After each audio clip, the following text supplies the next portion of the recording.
ప్రస్తుతం నేను కర్నూలులో ఉన్నాను. తర్వాత రేపు తిరుపతికి వెళ్ళాలి. గత 2 రోజుల నుంచి కూడా టూర్‌లో ఉన్న విషయం మీకు చెప్తూ ఉన్నాను. నిన్న రాత్రి ఎన్టీవీ కథనం గురించి ఒక మీడియా అధిపతి రాసిన వ్యాఖ్యానం రాత్రి ప్రచారమైంది. ఉదయం పత్రికలో కూడా వచ్చింది అనుకోండి. ఆ పలుకులు అందరికీ పరిచితమైనవే. ఎన్టీవీలో ఒక మహిళా ఏఎస్ గురించి వచ్చిన అసభ్య కథనం గురించి నేను చాలా స్పష్టంగా నా అభిప్రాయం చెప్పాను. అది మంచిది కూడా కాదు. అర్ధరాత్రి వెళ్ళి అరెస్టులు చేయాల్సిన అవసరం లేదు, కానీ దాని మీద తప్పకుండా విచారం వెలిబుచ్చి ఏదో సాంకేతికంగా కాదు, దాని మీద బాధితులకు స్పష్టంగా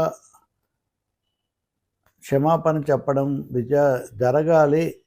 హూమ్సో ఎవర్ ఇట్ మే కన్సర్న్ లాంటి విచారం ఉపయోగం లేదని నా అభిప్రాయం నేను చెప్పాను.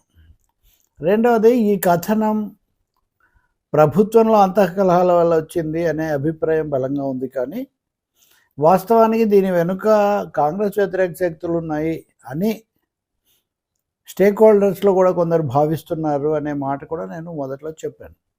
నిన్న రాత్రి లేదా నిన్న మీడియా అధిపతి చేసిన వ్యాఖ్యానంలో మంత్రివర్గంలో లుకలుకల వల్లే ఈ కథనం బయటకు వచ్చింది. సింగరేణి కాలనీస్కు సంబంధించిన 9 అనే గనులలో బావి తవ్వకం టెండర్కు సంబంధించి గతంలోనే ఒక వివాదం జరగటం, ఒక ప్రయత్నం జరిగి ఆగిపోవటం, అది మళ్ళీ ఇప్పుడు వచ్చినప్పుడు ఎన్టీవీకి సంబంధించిన వాళ్ళతో సహా, అలాగే ప్రముఖమైన మేఘా ఇంజనీరింగ్ సంస్థతో సహా వీళ్ళందరూ ఒకటిగా ఏర్పడి ఇప్పుడు సింగరేణి ప్రధానంగా చూస్తున్నటువంటి ఉప ముఖ్యమంత్రి భట్టి విక్రమార్కతో కలిసి ఏదో చేయబోతే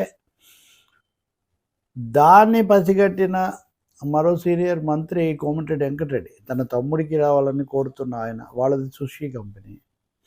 సో వీళ్ళ మధ్య ఘర్షణ, తగాదాలో లేకపోతే వైరుధ్యాల్లో, పోటాపోటీలో ఈ కథ సృష్టించబడింది అన్నది ఆయన చేస్తున్నటువంటి ప్రధానమైన వెల్లడి. దీనికోసం కొన్ని పూర్వాపరాలు, వాళ్ళ పాత్రలు, వ్యక్తులు, వ్యాఖ్యలు ఏమున్నప్పటికీ కూడా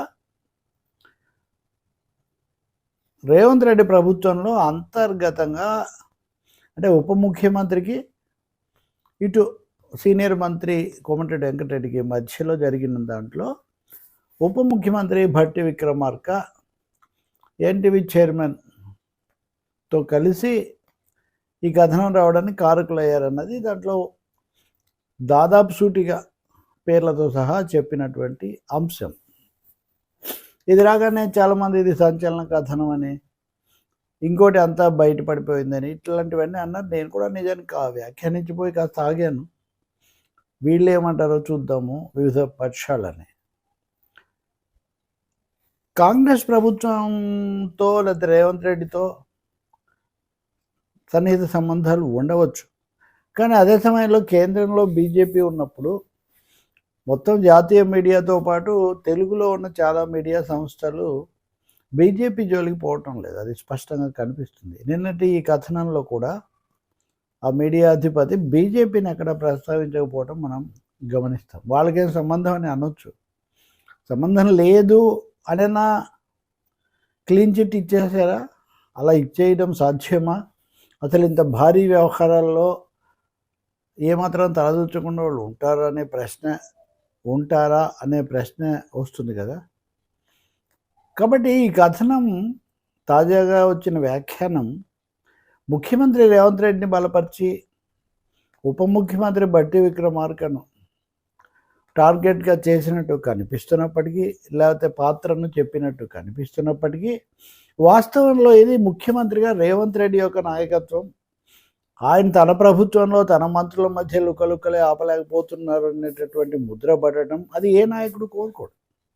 కర్ణాటకలో సిద్ధరామయ్యకు, డికే శివకుమార్కు మధ్యలోనే ఇలాంటి వాతావరణం సృష్టించడానికి చాలా పెద్ద ప్రయత్నం జరుగుతుంది, ఉంది అసలు వాతావరణం.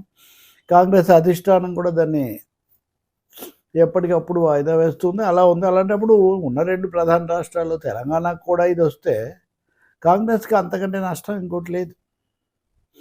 బీఆర్ఎస్ కాంగ్రెస్ గురించి మాత్రమే చెప్పి బీజేపీని మొత్తం ఈ వ్యవహారం నుంచి పక్కన పెట్టేస్తే వాళ్లకు అసలు సంబంధమే లేదన్నట్టు. నిజానికి వాళ్ళు చాలా ప్రకటనలు చేశారు కదా.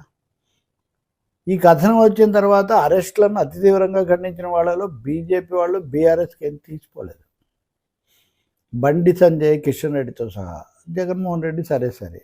ఇప్పుడు ఈ వ్యాఖ్యానంలో బీఆర్ఎస్ను, వైసీపీని గట్టిగానే అన్నారు, మీరున్నప్పుడు చేయలేదు, కానీ బీజేపీ జోలికి పోలేదు ఇక్కడ కూడా.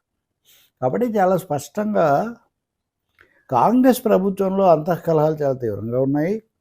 అవి అధికార యంత్రాంగం మీద కూడా ఇట్లాంటి కథనాలు రావడానికి కారణమవుతున్నాయి. మీడియా కూడా చేతులు కలుపుతూ ఉంది, ఒక మీడియా సంస్థ అనే ఆరోపణ. ఇంకొకటేమో అరెస్టులు పొరపాటు అన్నారు, కానీ అసలు చైర్మన్ కదా బాధ్యుడు, చైర్మన్ మీదే చర్య తీసుకోవాలి, ఇట్లాంటివి చేయొచ్చా అని కూడా. అంటే మీడియా యుద్ధం కూడా ఇందులో, మీడియా యుద్ధం లక్షణాలు కూడా ఇందులో వచ్చాయి. అంతకుముందు సరే వైసీపీ అనుకూల వ్యతిరేకులు అనుకోవటం చాలాసార్లు జరిగింది, కానీ ఇంకో సంస్థ మీద ఈ స్థాయిలో రావటం కూడా. ఇప్పుడు ప్రభుత్వం స్పందన ఏంటంటే, ముఖ్యమంత్రి రేవంత్ రెడ్డి ఈరోజు తన స్పందన విడుదల చేశారు. ఒకటి, ఆ గనులకు సంబంధించిన టెండర్ రద్దు చేశారు. మా కథనం వల్లే రద్దు అయిందని వీళ్ళు అంటున్నారు. అనొచ్చు కూడా, వాళ్ళు రాశారు కదా.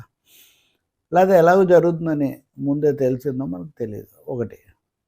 కానీ మిగతా విషయాలకు వచ్చేసరికి రేవంత్ రెడ్డి, మీ మీడియా పేచీలు మా మీద రుద్దకండి, మా మంత్రుల మీద లేనిపోని కథనాలు రాస్తే నేను ఒప్పుకోను అని అన్నట్టుగా ఇప్పుడు ముఖ్యమంత్రి వ్యాఖ్యలు విడుదలవుతున్నాయి. ఒకటి, తన మంత్రివర్గాన్ని, సభ్యులను సమర్థించుకోవటం ఓకే.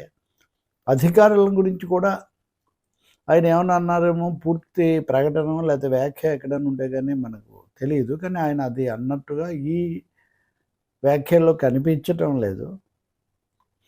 మూడవది, ఇది మీడియా పేచి, నా మంత్రివర్గాన్ని ఏమనకండి మంత్రులను అని అనడం అన్నది వ్యూహాత్మకమా లేక రాజకీయంగా స్పష్టంగా చెప్పదలుచుకున్నారా? ఏ నాయకుడైనా నీ మంత్రులని మాట వింటలేదు, బహిరంగ మీడియాలో కొట్టుకుంటున్నారు అంటే దాన్ని ఆయన ఎలా స్వీకరిస్తారు, ఎలా ఆమోదిస్తారు? కాబట్టి రేవంత్ రెడ్డి ఇదంతా మీ మీడియా పంచాయతీ తప్ప నాకు సంబంధం లేదని ఆయన చెప్పదలుచుకున్నారు. ఈ కథనం, ఆ మీడియాధిపతి రాసిన కథనంతో ఆ మేరకు ఆయన విడగొట్టుకుంటున్నారు. అది మీరు రాసుకున్నదే కానీ నాకు సంబంధం లేదు అని. ఆయన జాగ్రత్త కోసం విడగొట్టుకుంటుండొచ్చు, లేకపోతే కనుక చెప్పడం చాలా అవసరం, లేకపోతే ఇది ఎంత దూరం పోతుందో అనే ఆలోచన కూడా చేసి ఉండవచ్చు. ఇక మిగిలింది ఆ మీడియా ఎంతవరకు ఆలోచిస్తుంది.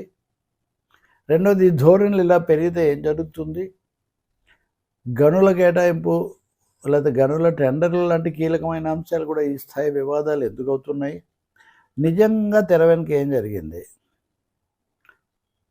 ఇతరులు ఏమేమి చెప్తారు? ఉదాహరణకు భట్టి విక్రమార్క ఆ ఫైళ్ళు తెప్పించుకొని చూశారు అని కూడా కథనం ఇస్తున్నారు. సహజంగా చూస్తారు కదా, ఆయన చూసాక రద్దు చేశారు అన్నది నిజమైతే అప్పుడు ఆయనకు తెలిసే రద్దు చేశారని కూడా అనుకోవాల్సి వస్తుంది. దాన్ని మళ్ళీ ఎప్పుడు పిలుస్తారో, ఎలా జరుగుతుంది మనం చూడాలి. ప్రస్తుతానికి అయితే అది ఆగిపోయింది. కానీ ఈ మీడియా కథనము, దాని మీద ఈ వ్యాఖ్యానము, అరెస్టులు, వీటన్నిటి ద్వారా తెలుగు రాష్ట్రాల్లో పొలిటికల్ మీడియా పొలిటికల్ ఈ యుద్ధాలు ఎంత తీవ్ర స్థాయికి చేరాయి. ఈ సమీకరణ, పోలరైజేషన్ ఎటు దారి తీస్తుంది? ఈ మొత్తంలో ప్రాంతీయ పార్టీల పేర్లు బాగానే వినిపిస్తున్నాయి, కానీ కనిపించని బీజేపీ, వినిపించని బీజేపీ పాత్ర ఏంటి? అది ఆసక్తికరమైంది. ఇంకోటేమో రేవంత్ రెడ్డికి అనుకూలంగా రాశారు, రేవంత్ రెడ్డి రాయించాడు అనే పేరు వస్తే అది ముఖ్యమంత్రికి కూడా ఏ విధంగానూ శోభస్కరం కాదు. ఆయనకు తెలుసు కాబట్టి దాని నుంచి ఆయన స్పష్టంగా విడగొట్టుకున్నారు. ఇప్పుడు తర్వాత ఎవరేం రాస్తారు, ఎవరేం చేస్తారన్నది మనం చూడాల్సిందే.